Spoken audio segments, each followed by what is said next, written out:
Welcome to Quick Rip. Big B here with you. Happy holidays, fight fans. We're going to talk a little BKFC in today's video because they came out with their holiday podcast, YouTube show, whatever the fuck you want to call it. Basically, the entire show, they were just handing out thousands of dollars worth of cash and prizes to their subscribers, to the BKFC app, people that were in need during the holiday season. It was really cool stuff. Really nice to see Feldman and the people over at BKFC just being generous around this time of year where so many people are struggling. Now that was a big part of the show. The other part of it was announcements mixed in throughout the ordeal here. No, I did watch the whole thing. It was entertaining, and they did come out with some big fucking announcements. Some announcements that I've been waiting for. We got some Knucklemania 3 news finally. We got some other BKFC headline fights that were announced. Big stuff, literally big stuff going down in 2023. Let's get started with Knucklemania 3 news. The biggest news of them all, for me at least, main event at Knucklemania 3 has been announced officially. Now, before I get into the fighters, Knucklemania 3 is set to go down February 17th, Albuquerque, New Mexico this year.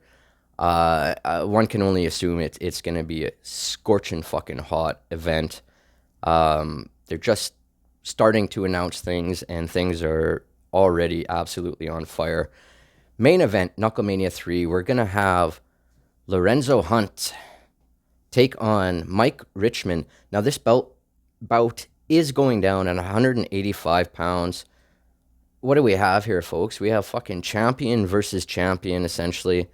Two of the best 185ers there. And they're going to go head-to-head in the main event, Knucklemania 3, for not only our enjoyment, but to determine who is the baddest 185er on that BKFC roster.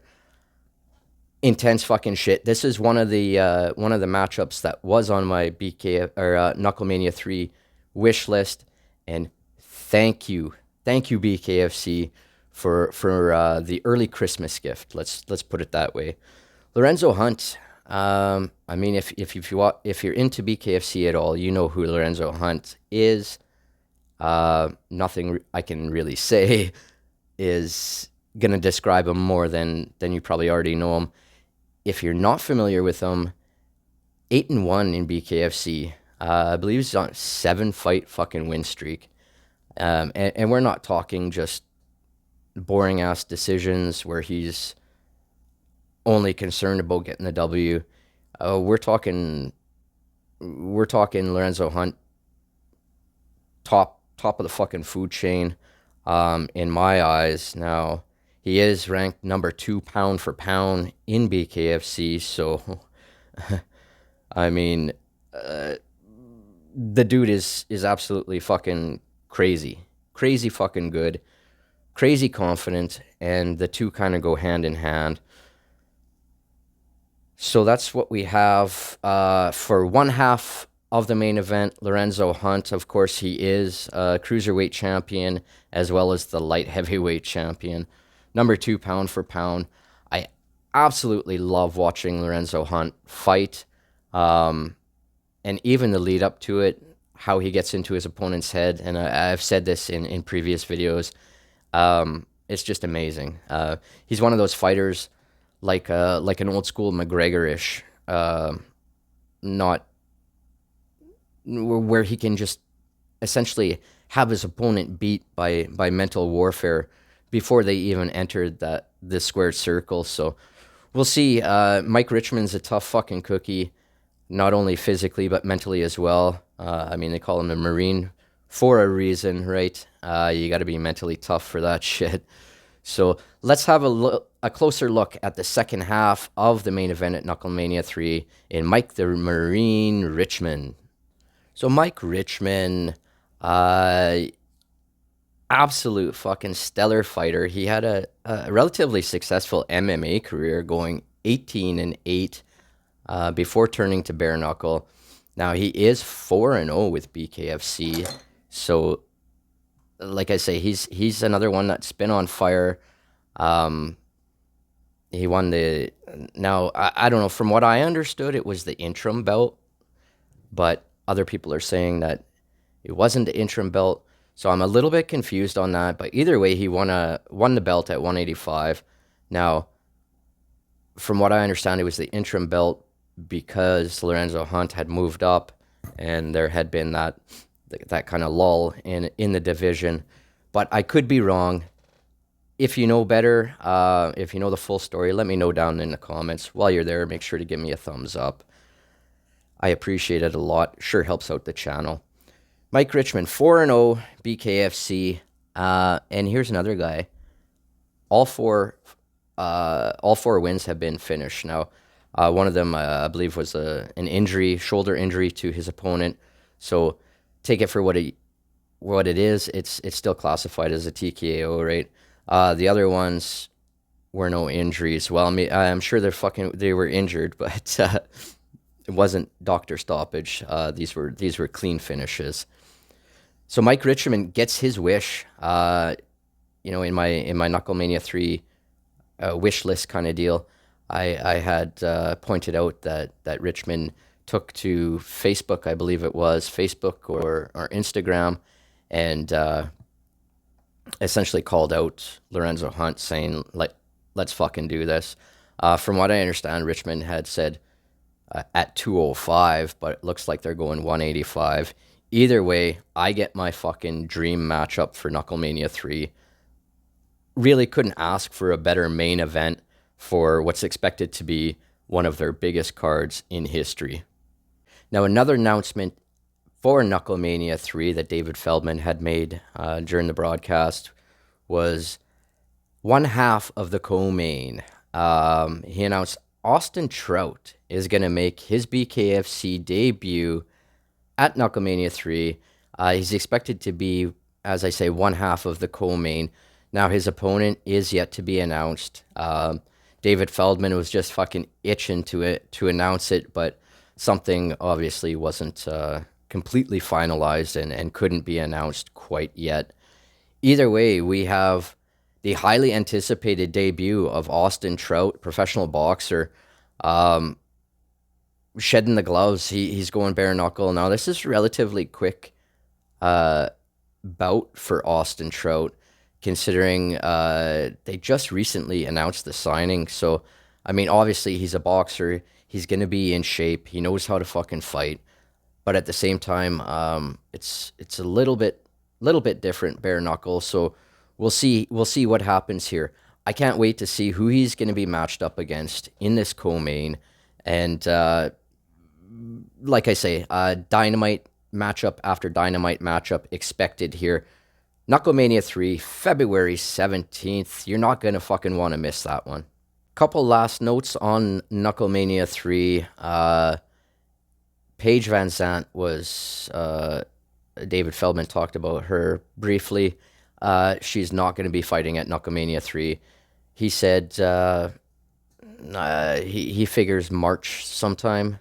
She'll be ready. I guess she's got shit going on. She's not ready to fight in February. So that's kind of unfortunate. Scratch that one off my wish list, because I was hoping that she would fight out her contract at Knucklemania 3, just because it would be a relatively big matchup. But it looks like we're gonna have to wait until March to see Paige Van Zandt back in that squared circle. And the other was Chad Mendes. Chad Mendes is not going to make an appearance at Knucklemania this year. Once again, it sounds like he's got a lot of shit going on outside of fighting, whether it be business-wise or whatever. Bottom line is he's not interested in fighting as soon as February. Left the door open, though, for a possible return to the ring there later in 2023. So we'll have to keep our fingers crossed. I mean, Mendez has got to do what he's got to do, but as a fight fan, obviously, I'd like to see him back in there. So there we have it. That was the Knucklemania 3 news that came out just yesterday. More to come in the next couple of weeks, no fucking doubt. So moving away from Knucklemania, but still sticking with red hot fucking matchups. Finally, folks, finally, we got Arnold Adams defending his heavyweight belt against Alan Belcher. The two are expected to headline BKFC 36 on February 24th. It's going to be absolute fucking fireworks to the heaviest degree. This is one that fans have been calling for, have been waiting for, just waiting, licking our fucking chops, just waiting. And it was finally announced, BKFC 36, main event, Arnold Adams, Alan Belcher, for the BKFC Heavyweight Championship of the World, February 24th. I cannot fucking wait. So another announcement made on the telecast there from Bare Knuckle Fighting Championship holiday giveaway extravaganza. Johnny Bedford was on the program, and he was talking away, and it led up to, Johnny having an announcement, and I'm sitting there licking my chops thinking he's got a fight announcement here, and it goes the complete fucking opposite direction, and Johnny Bedford retires right there on air, live on the broadcast. It was a little bit shocking to me. It was something I didn't expect, but once he told his story and what he's got going on and everything like that, it makes sense. Totally makes sense. Thank you, Johnny Bedford. Tons of fucking memories. Not only BKFC, but MMA with being a little bit of an old school fan. 6-1. It finishes up his career with Bare Knuckle Fighting Championship. So it sounded like he's completely done with combat sports. Competing anyway. He's not just retiring from Bare Knuckle, but retiring from combat sports altogether. So congratulations on a fantastic career, Johnny Bedford, and thanks again for the memories. So there you have it. Those were the big announcements from BKFC heading into the holiday break here. Now, of course, there were a few other things mentioned. Basically, they're looking at, I believe it's 20-some events coming up in 2023. So, I mean, you do the math. There's only 12 months in a year. And if they're doing... It sounds like they're going to almost average fucking 2 events a month, which is absolutely huge because that's not just going in their triangle of states that are allowing the bare knuckle right now. They're heading out Thailand. They're heading out fucking... sorry, I can't remember what other countries were mentioned just off the top of my head at the moment. There were a few though, and they were big, huge, hugely expanding globally, and globally is the huge deal. So huge stuff coming up for BKFC in 2023. I thought they had a fantastic year in 2022. Numbers don't lie. More and more people are talking about it. More and more people are getting excited about it. Bigger and bigger names are being associated with the promotion. It's not viewed as much of a joke as it previously was.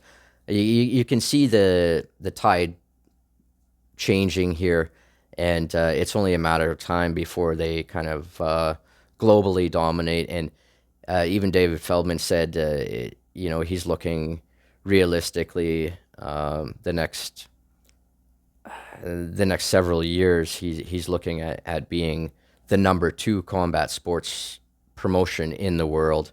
Of course, we all know who the number 1 is.